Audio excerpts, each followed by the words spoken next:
अस्सलाम वालेकुम। मेरा नाम कामरान हैदर है। आज दा व्लॉग शुरू कर रहे हैं। असी आज जाना है पिंडी, उतों कुछ चीज़ा लैनिया ने ते साइकिल भी बनवाना मेरा काफ़ी दिनों तो खराब सी ते अब्बू दे भी काम ने।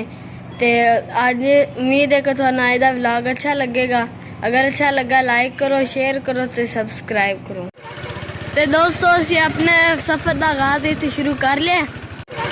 ते दोस्तों असी अपने सफ़र का आगाज़ इत्थे शुरू कर लिया।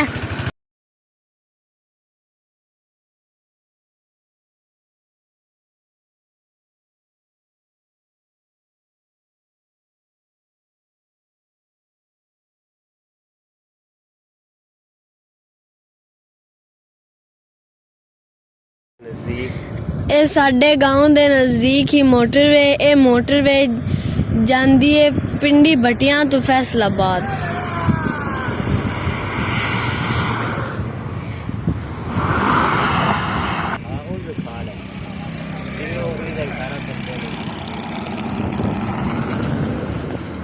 तो वहाँ पर एक स्विमिंग पूल भी है, वो वापसी पे आपको हम लोग दिखाएंगे।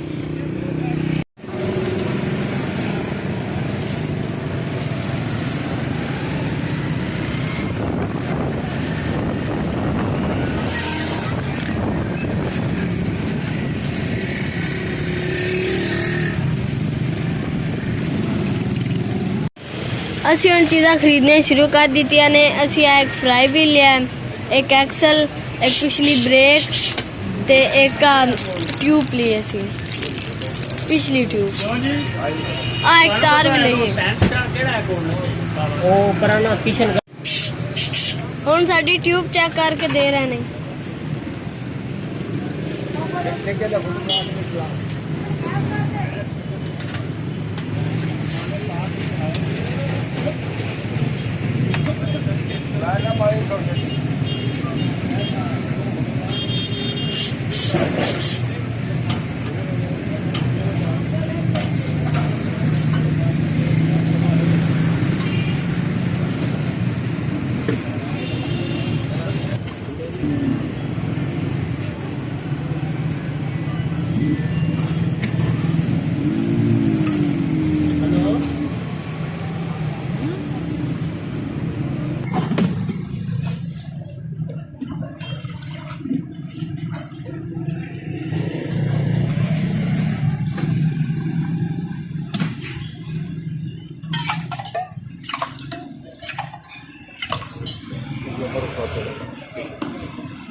असी ये चीज़ा लिया ने, एक brake, freewheel, tube, puncture, axle ते नाल साडी ट्यूब। ते इनका सारा सानू खर्चा आया 1150 रुपये। इनके अलहदा ये पेज होंगे ने, फोटो कापी जमा होंगे।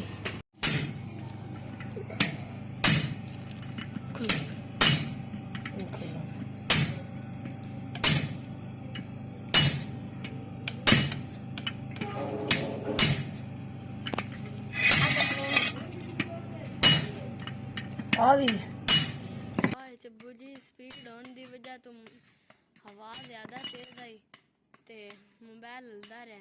जनाब मैं तुम दसना ज़ुहेब दे ज़ुहेब पिंडू है और जिले गया विजिट ते इतनी तेज स्कूटर चलाते हैं ना ते पता भी नहीं लगता स्टैंड ते लाया है।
कुछ ब्रिंग थी रीगी ब्रिटेट भी बोल के रखते हैं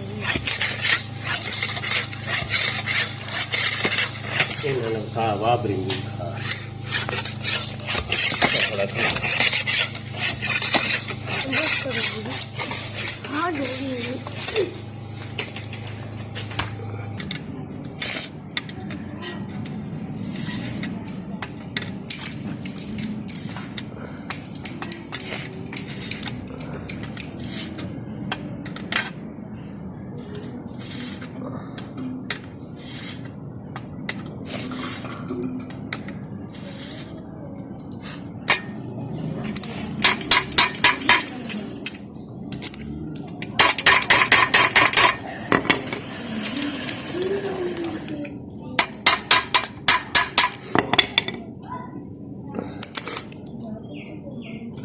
है और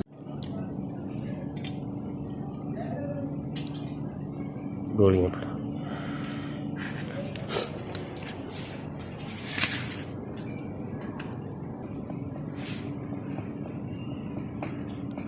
निष्क्रिय खराब हो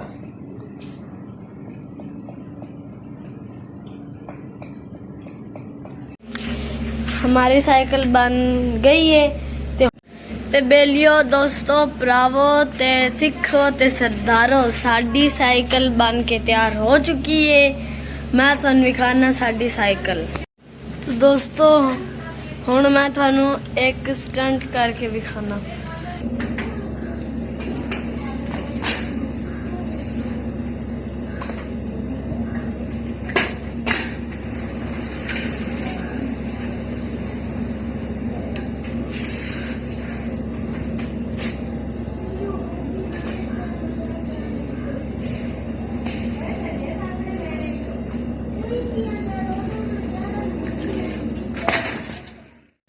आज की साडी वीडियो उम्मीद है कि तुहानू अच्छी लगी होगी। जे अच्छी लगी है लाइक करो शेयर करो तो सब्सक्राइब करो अपने दोस्तों नाल। अल्लाह हाफिज़।